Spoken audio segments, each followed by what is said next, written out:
Challenges کیا کیا ہو سکتے ہیں ریوبرکس کو بناتے ہوئے، ریوبرکس کو یوز کرتے ہوئے میں کیا کیا پرابلمس ہو سکتے ہیں، اس کے اوپر ذرا ایک نظر ڈالتے ہیں۔ ایک تو یہ ہے کہ آپ کے جو لرننگ آؤٹ کمز ہیں وہ ہمیشہ آپ کو آبویسلی پتہ نہیں بھی ہو سکتے، جیسے باہر پتہ مینس یہ ہے کہ ڈیفائن کرنے کے ٹرمز میں کہہ رہی ہوں، ادروائز لرننگ آؤٹ کمز پتہ تو ہوتے ہیں، ڈیفائن کرنا ان کو مشکل ہوتا ہے۔ فار انسٹنس جو بیہیویئرل ہے، لکھ رہا ہے کہ نہیں لکھ رہا ہے، this can be defined, this can be seen very easily, اور آپ کہہ سکتے ہیں کہ yes he is writing, he is not writing. لیکن اگر میں کہوں کہ سوچ رہا ہے یا نہیں سوچ رہا ہے تو اس کے اندر مشکل ہے۔ آپ کیسے کہہ سکتے ہیں کہ ہاں جی یہ جو دو اسٹوڈنٹس بیٹھے ہیں ان میں سے کون سوچ رہا ہے اور کون سا نہیں سوچ رہا؟ سو وہ ایکٹیویٹیز جو کہ آپ کی کوگنیشن سے یا تھنکنگ پروسیس سے یا کریٹیوٹی سے ریلیٹڈ ہیں، ان کے لیے آپ کو ریوبرک بنانا ذرا مشکل ہوتا ہے، کیونکہ آپ کو جو کرائٹیریا ہوگا اس کو ڈیفائن کرنا مشکل ہوگا، کیونکہ وہی آپ دیکھیں نا، جیسے فار انسٹنس تھنکنگ ایبلٹی کے اوپر آپ نے کوئی ریوبرک بنانا ہے یا تھنکنگ ایکٹیویٹی کے اوپر آپ نے کوئی ریوبرک بنانا ہے، تو اس کو ذرا ڈیفائن کرنا کہ سوچ رہا ہے یا نہیں سوچ رہا ہے، اور اگر سوچ رہا ہے تو کیا سوچ رہا ہے، اس کو ذرا مشکل ہے۔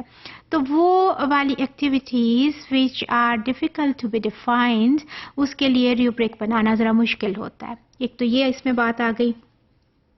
ایک پھر یہ ہے کہ آپ کی اس میں ڈفرینٹ ڈائمینشنز آپ نے اس میں ڈالنی ہے۔ ہم نے کہا نا کہ اس کی کرائٹیریا ہم نے لانا ہے، اور پھر ہم نے اس کے لیولز دیکھنے ہیں، اور پھر ہم نے اس کے ڈسکرپٹرز بنانے ہیں۔ اتنی ساری ڈائمینشنز آ گئی نا، تو اس کو پھر آپ کو ان ساریوں کو ڈالنا مشکل ہوتا ہے بعض دفعہ کہ آپ کو کرائٹیریا کون کون سا لیں، یا اگر آبجیکٹیو ہے تو اس میں سے کرائٹیریا آپ کون سا لیں۔ بہت ساری چیزیں ہیں جس میں کہ آسانی سے نکل آتا ہے، جیسے میں نے ایسے کی ایگزامپل لے کے چل رہی ہوں، تو اس کے لیے آپ کو کرائٹیریا بنانا ایسے کے لیے اٹس ویری ایزی کہ you can evaluate their vocabulary, you can evaluate the syntax, you can see their ideas, you can see the coherence of ideas، اور یہ ساری چیزوں کو آپ بنا کے یہ سارے کرائٹیریا نکل آتا ہے۔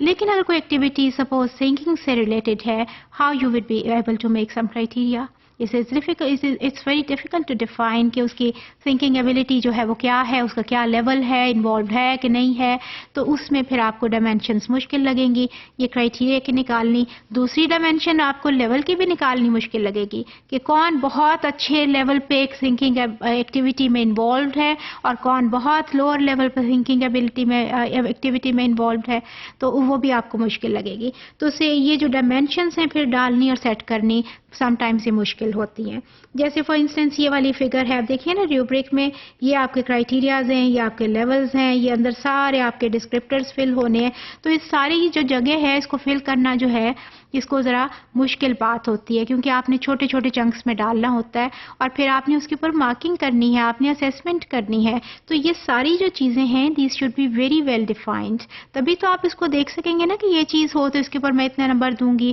یا دوں گا، اور یہ چیز ہو تو اس کے اوپر اتنی مارکنگ ہوگی۔ اگر یہ کنفیوز جو ہوگی تو پھر یہ ہاچ پاچ سا بن جائے گی۔ سو ان ساریوں کو نہ صرف پراپرلی کور فل ہونا چاہیے بلکہ ویری ویل ڈیفائنڈ ہونا چاہیے، تو اس کو اس طرح سے ذرا مشکل پڑ جاتی ہے۔ سملرلی پھر یہ چیز کہ کس کو میں اے گریڈ کہوں اور کس کو میں ایف گریڈ کہوں، یہ بھی آپ کو ڈویژنز بنانی اور اس کو ڈیفائن کرنا، یہ چیز بھی اس کے اندر ایک مشکل آتی ہے۔ تو یہ چیزیں جو ہیں اس کو سم ٹائمز مشکل بھی بناتی ہیں۔ پھر اس کے بعد یہ بھی ایک امپورٹنٹ فیکٹر ہے کہ جب آپ اس کو گریڈز میں چینج کرتے ہیں، وہاں تو آپ نے ڈسکرپٹرز دیے ہوئے ہیں نا کہ یہ ہے تو اس کو میں نے ایکسیلنٹ کہہ دیا، یہ ہے تو میں نے ایکسیلنٹ کہہ دیا، لیکن دیکھیے بعض دفعہ بی گریڈ میں اور اے گریڈ میں اے میں اور سی میں ڈفرینس ہوتا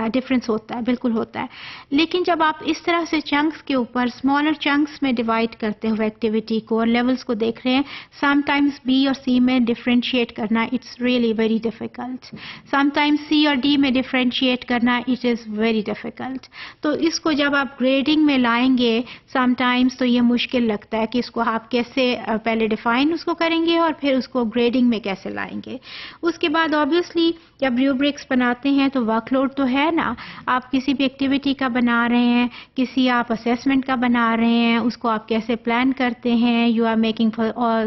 different rubrics for all of the subjects, اور پھر سبجیکٹس میں بھی آپ کیا چیپٹر وائز بنائیں گے. ظاہر ہے چیپٹر وائز بننے چاہیے, بیکاز آپ کے ابھی میں نے کہا کہ کرائٹیریا آتا ہے آبجیکٹو سے, تو آپ کے ہر چیپٹر کا جو آبجیکٹو ہوگا دیٹ ول بی ڈفرنٹ. اگر آپ کے سارے سپوز اردو کے چیپٹرز ہیں یا آپ کے میتھ کے چیپٹرز ہیں, ایک آپ کی بک ہے اینڈ اٹ ہیز 10 چیپٹرز, تو ہر چیپٹر کا ایک جو آبجیکٹو ہے وہ ڈفرینٹ ہے. اس کا مطلب ہے کہ آپ کا چیپٹر وائز اگر آپ روبرک بنا رہے ہیں تو ہر چیپٹر کا روبرک ڈفرینٹ ہوگا, تو اس لیے وہ ورک لوڈ بھی آتا ہے. اور پھر یہ ہے کہ اسٹوڈنٹ سم ٹائمز اس کے اوپر بہت زیادہ ڈیپینڈ کرنے لگتے ہیں کہ روبرک, ابھی آگے چل کے ہم بات کریں گے کہ it should be shared with the students also, تو اس کے اوپر جب آپ کے وہ کہتے ہیں کہ اچھا مجھے بس یہ کرنا چاہیے کرنا چاہیے کرنا چاہیے, اور وہ اس کی اپنی ایکٹیویٹی کو باؤنڈ کر دیتے ہیں اس کے اوپر, اپنی لرننگ کو بھی اس کے اوپر باؤنڈ کر دیتے ہیں. تو سم ٹائمز یہ بھی ایک پرابلم جو ہے, یہ اٹ از ریلیٹڈ